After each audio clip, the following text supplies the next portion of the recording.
Hello students, आज हम देखेंगे भारत के भूगोल के कुछ बेसिक्स। भारत के भूगोल के बारे में समझने के लिए हमें ये समझना पड़ेगा कि भारत के भौगोलिक की स्थिति किस प्रकार है और भारत किस अक्षांश में है, किस देशांतर में है और भारत के प्रमुख स्थान कहाँ कहाँ स्थित है। ये एक बहुत ही इम्पॉर्टेंट। तो आज हम सबसे पहले ये देखते हैं कि भारत का एक मैप बना के उसको समझने की कोशिश करते हैं। देखिए, ये भारत है।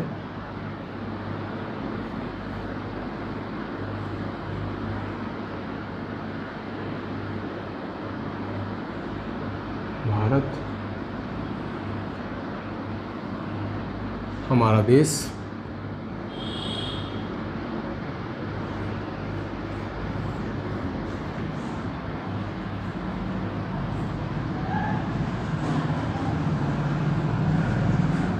इसको यहाँ ला के मिला दिया जाएगा भारत में।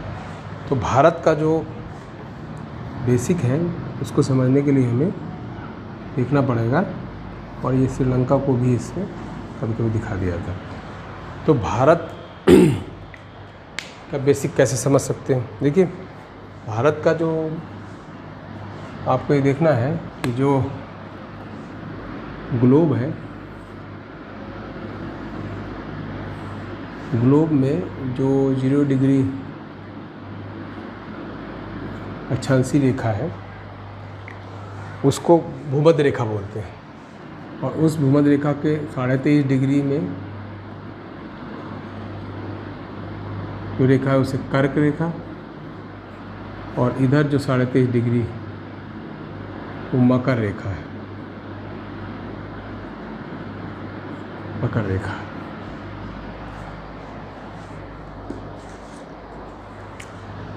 अब देखिए भारत की स्थिति क्या है कि भारत जो है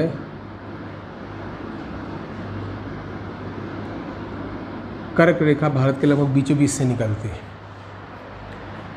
और जो इसको डिवाइड करने वाली ग्रीनविच मीन टाइम है, GMT रेखा, ये है लंदन से होके जाती है। तो भारत की स्थिति समझने के लिए हमें देखना है कि भारत इस यहाँ से लेकर यहाँ तक इस पोर्शन, ऊपर के पोर्शन को बोलते हैं उत्तरी गोलार्ध, उत्तरी भाग गोलार्ध, उत्तरी गोलार्ध, और इधर वाले को बोलते हैं यहाँ से लेकर यहाँ तक का दक्षिणी गोलार्ध। क्लियर हो गया? ये जो 0 डिग्री के पास जो है रेखा है भूमध्य रेखा, इससे जो है ऊपर का जो पोर्शन है वो उत्तरी गोलार्ध है और नीचे का है दक्षिणी गोलार्ध है। अब GMT से इधर देखेंगे, GMT से इधर का है वो जो पूर्वी गोलार्ध है। अगर ऐसे काटा जाएगा तो ऊपर उत्तर दक्षिण होगा, और इधर करेंगे तो पूर्वी गोलार्ध, और ये हो जाएगा इस सर का पूरा सब पश्चिमी गोलार्ध। क्लियर है? देखिए, ठीक है, उत्तरी गोलार्ध, दक्षिणी गोलार्ध, इधर का GMT से पूर्वी गोलार्ध और पश्चिमी गोलार्ध। तो भारत की स्थिति क्या है आप देख के बता सकते हैं। उत्तरी गोलार्ध और पूर्वी गोलार्ध पूरी तरह से उत्तरी पूर्वी गोलार्ध में स्थित है, उत्तरी और पूर्वी गोलार्ध में स्थित है। ठीक है, तो ये भारत की स्थिति है। अब अक्षांशीय विस्तार इनका जो है लगभग आपको बताया गया, लगभग 97 से लेकर, बेसिक रूप से आप याद करें 98 से लेकर 68 तक डिग्री तक, और यहाँ से 8 डिग्री से लेकर लगभग 37 डिग्री, यानी लगभग 30 का डिफरेंस इस दोनों के अंतर है। और ये भारत की स्थिति है, लोकेशन और स्थिति के बारे में मैंने बताया आपको। भारत कहाँ पर? पूर्वी गोलार्ध में, पूर्वी उत्तरी गोलार्ध और पूर्वी गोलार्ध में पूरी तरह से स्थित है। अगर कोई देश जैसे ऑस्ट्रेलिया है वो दक्षिणी और पूर्वी गोलार्ध में स्थित है। अमेरिका पूरी तरह से उत्तरी और पश्चिमी गोलार्ध में स्थित है। दक्षिण अमेरिका जरूर पश्चिमी और दक्षिण गोलार्ध में स्थित है। तो इस तरह से आपको देखना। अब हम देखते हैं कि भारत के आसपास की क्या लोकेशंस हैं। देखिए, भारत में जो भौतिक स्थिति है उसके अनुसार मैं आपको बताऊंगा। ये कुछ पोर्शन जो है राजस्थान का, ये जो है थार का मरुस्थल है, मरुस्थलीय क्षेत्र है। हम बेसिक बता रहे हैं, इसमें थोड़ा इसको जल्दी जल्दी कर रहे हैं, आपको इसको समझना पड़ेगा। ये थार का मरुस्थल है, ठीक है। और बाकी इस तरह के एरिया लगभग ये पर्वतीय क्षेत्र है। इसको आप देखिए, ये कौन सा क्षेत्र है?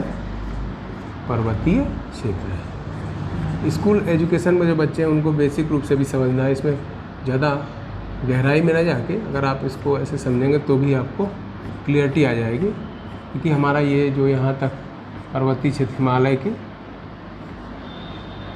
पर्वतीय क्षेत्र ही है सब यहाँ तक,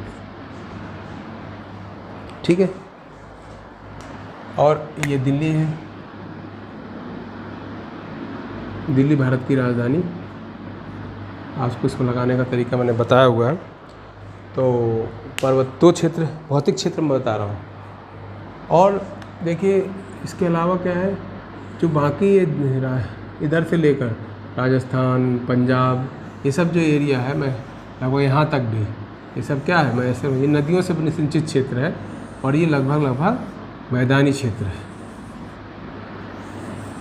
मैदानी क्षेत्र है, ठीक है। कुछ पोर्शन यहाँ भी मैदानी है। मैदानी क्षेत्र भारत में सबसे ज़्यादा है, ठीक है। गुजरात में भी कुछ मैदानी क्षेत्र है, कच्छ का कुछ क्षेत्र है, ठीक है। तो ये जो है आपका लगभग मैदानी क्षेत्र है। अब इसके बाद देखिए, ये जो बीच का पोर्शन है ये कुछ कम ऊंचाई वाला पठारी क्षेत्र है, कम ऊंचाई वाला पठारी क्षेत्र है। देखिए, मैंने नोक बनाई थी और ये पठारी क्षेत्र का मैंने निशान बना रहा हूँ। कम ऊंचाई वाले क्षेत्र है जहाँ पर आबादी रह सकती है। तो पहाड़ी क्षेत्रों में उतनी ज़्यादा बहुत मुश्किल रहता है, यहाँ पर आराम से लोग रहते हैं, ठीक है। पठार जो है सबसे प्राचीन भौगोलिक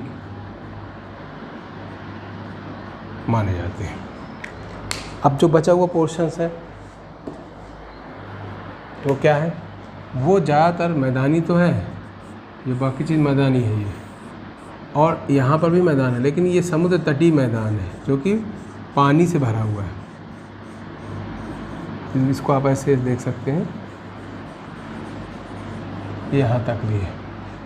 जो बाकी का पोर्शन है वो समुद्र तटीय मैदान है, जो कि समुद्र का पानी, आपको पता है समुद्र का पानी जैसे ये भरा हुआ है, मैं इसको आपको बता रहा हूँ। तीनों तरफ समुद्री क्षेत्र से भरा हुआ है ये सब भूगोल का बेसिक है, इसको आपको समझना है तो आपको बहुत चीज़ क्लियर हो जाएंगे। ये पूरी तरह से मैप भरने में भी काम आते हैं, यानी आपको हर जगह, हर क्षेत्र में ये काम आया है। ये क्या समुद्र है। अब इसको अगर ये कोई कहे कि क्या, कैसे आप समझेंगे, या आप ये समझ लीजिए कि ब्लैक बोर्ड ऐसे रखा हुआ है और ये उठा हुआ पोर्शन है, बाकी सब जगह पानी भरा हुआ है। ये उठा हुआ पोर्शन, इस स्तरीय क्षेत्र क्या है, जो कि ऊंचा है, और बाकी सब जो क्षेत्र पानी से डूबा हुआ है। तभी 70% भाग दुनिया का पानी से भरा हुआ है और 29% जो है वो स्थलीय उठा हुआ भाग है, स्थलीय क्षेत्र है, ठीक है। अब देखते हैं इधर क्या क्या है। साइड में भारत के जो समुद्र है, ये तो पूरा हिंद महासागर है, लेकिन ये क्या है, अरब सागर, अरब सागर, और इधर बंगाल की खाड़ी, बंगाल की खाड़ी, और इन सब चीज़ों को मिला के जो पूरा सागर है वो कहलाता है हिंद महासागर, हिंद महासागर। अरब सागर और बंगाल की खाड़ी, ये सारा क्षेत्र मिला के क्या कहलाता है, हिंद महासागर। तो दोबारा हम इसको ज़्यादा देखते हैं। पहला क्षेत्र है पर्वतीय,